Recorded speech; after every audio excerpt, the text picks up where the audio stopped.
time I watch, but Gilli ನಟ ಹಂಗೆ Frankie same ತುಂಬ ಹಾರ್ಟಿಲಿ ಓಪನ್ ಮಾತಾಡ್ತಾನೆ and fellow with very good heart. ನನಗೆ ಜೆನ್ಯೂಟಿ ಇದೆ, ಎಲ್ಲೂ ಫೇಕ್ ಇಲ್ಲ, ನನಗೆ ಅದಿಷ್ಟ ಅಲ್ಲ.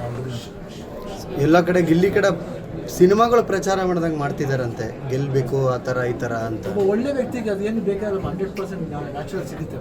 ಅದಕ್ಕೆ ಒಂದು ತುಂಬ ಜನ ಹುಡುಕ್ಬೇಕಾಗಿದೆ. I think 100% in that way Gilli Nata is really good. ಅದಕ್ಕೆ ಮತ್ತು ಅವ್ರನ್ನ ಯಾಕೆ ಇಷ್ಟಪಡ್ತಾರೆ ಅಂದರೆ ತುಂಬ ಸ್ಟ್ರೈಟ್ ಫಾರ್ವರ್ಡ್ ಮಾತಾಡ್ತಾರೆ. ಕೆಲವು ಇದರಲ್ಲಿ ಏನಾಗುತ್ತೆ, ಕಂಟೆಂಟ್ಗೋಸ್ಕರ ಮಾಡ್ತಾರೆ, ಬಟ್ ಆ ಕಂಟೆಂಟ್ಗೋಸ್ಕರ ಮಾಡೋದಲ್ಲ, ಜೊತೆಗೆ ಒಂದು ನ್ಯಾಚುರಲ್ ಇನ್ಸ್ಟಿಂಕ್ಟ್ ಇದೆ, ಅದೇ ಇಷ್ಟ ಆಗುತ್ತೆ ಜನಗಳಿಗೆ. ಕಂಟೆಂಟ್ ಅಂದರೆ ಗೊತ್ತಾಗ್ಬಿಡುತ್ತೆ, ಬಟ್ ಈ doesn't go for content, he does it with heart. ನೀವು ಬ್ಯುಸಿ ಇರ್ತೀರಿ, ಯಾವತ್ತಾದ್ರೂ ನೋಡಿದ್ದೀರಾ? ಯಾಕಂದರೆ ನೀವು ಕೂಡ ಡಿ ಕೆ ಅಲ್ಲಿ ಇಲ್ಲೆಲ್ಲ ನಿಮ್ಮ ಒಂದು ಜಡ್ಜ್ ಆಗಿದ್ದಂಥ ಸಂದರ್ಭದಲ್ಲೂ ಗಿಲ್ಲಿ ಆ್ಯಕ್ಟ್ ಮಾಡಿದ್ರು ಸ್ಟೇಜಲ್ಲಿ.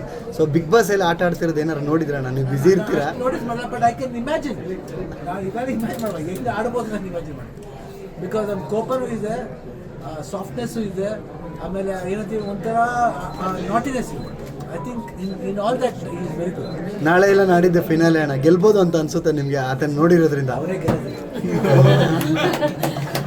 ಫಾರ್ ದ ಫಸ್ಟ್ ಟೈಮ್ ಅನ್ಸುತ್ತೆ ಒಂದು ಪೊಲಿಟಿಷಿಯನ್ಸ್ಗಳು ಕೂಡ ಗಿಲ್ಲಿ ಪರ ನಿಂತಿರೋದು. ಓಟ್ ಕೇಳ್ತಾ ಇದ್ದಾರೆ. ಗುಡ್ ಅಲ್ಲ, ವೆರಿ ನೈಸ್. ಶಿವಣ್ಣ ಸರ್, ಅವ್ರದ್ದೇ